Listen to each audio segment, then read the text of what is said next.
we're living in a Holocaust. I mean, we are literally living through a modern day Holocaust of abortion.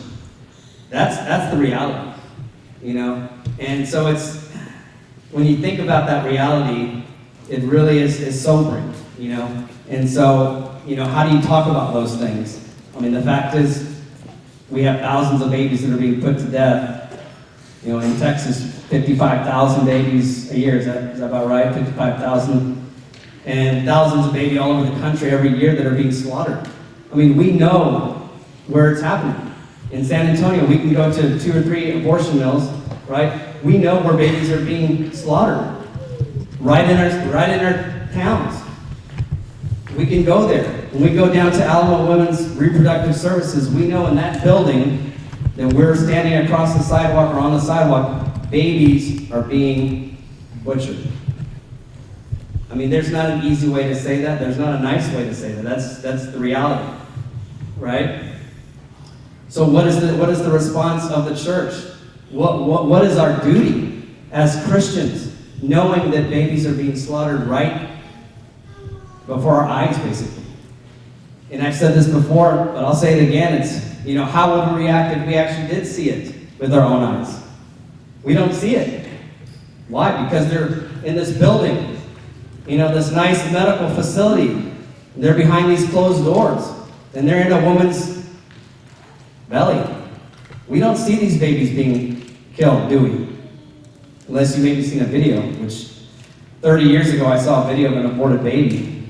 Our friend Marion Thompson, 30 years ago, 1991.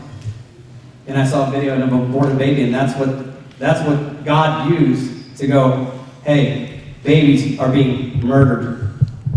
And I was like, what are we doing about it? I mean, if this is really happening, let's go do something. What do we do? I don't know, but let's go. Is this happening? Yes, it's happening here at this Alamo, you know, whatever it was called.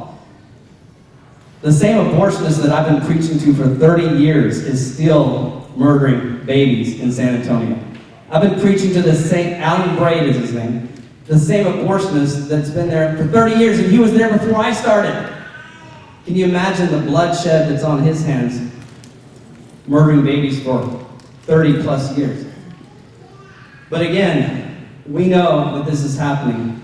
God has called us, the church, to intervene, to speak up for those who can't speak for themselves, to interpose for these little babies. Psalm 106, verse 37 through 38 says, they sacrificed their sons and their daughters to the demons. They poured out innocent blood, the blood of their sons and daughters, whom they sacrificed to the idols of Canaan, and the land was polluted with blood. Yes, this was spoken to Israel, spoken to the children that they sacrificed to idols, but guess what? Are we any better than what they did today in America? Are we sacrificing our children to false gods? We're sacrificing them on the altar of convenience. Yeah, we're guilty. The blood of innocent children has polluted our land, I believe, and God is judging us, will judge us, and it's up to us, the Christians, the church, to be that light.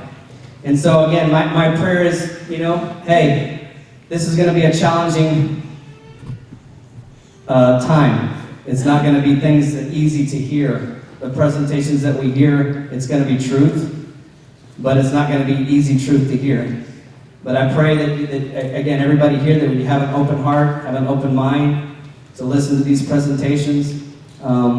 We're here because we love you guys. We're glad you're here. We want to educate people. And again, this is about the abolition of abortion. We want abortion completely and immediately abolished. We don't want to compromise with mass murder. And so a lot of what we're going to hear tonight deals with that. And my prayer is that we grow the abolition movement. We want more abolitionists. I'm not going to try to hide that from you. We want to recruit abolitionists. If you're here and you're thinking, I'm not sure what that is, I don't know what it is, we're going to let you know what it is. But I would love for the abolition movement here in our community to grow and to join this movement across the land. It's all across the land, and abolitionists all over saying we don't want to compromise anymore, we want righteousness, we're demanding the abolition of abortion.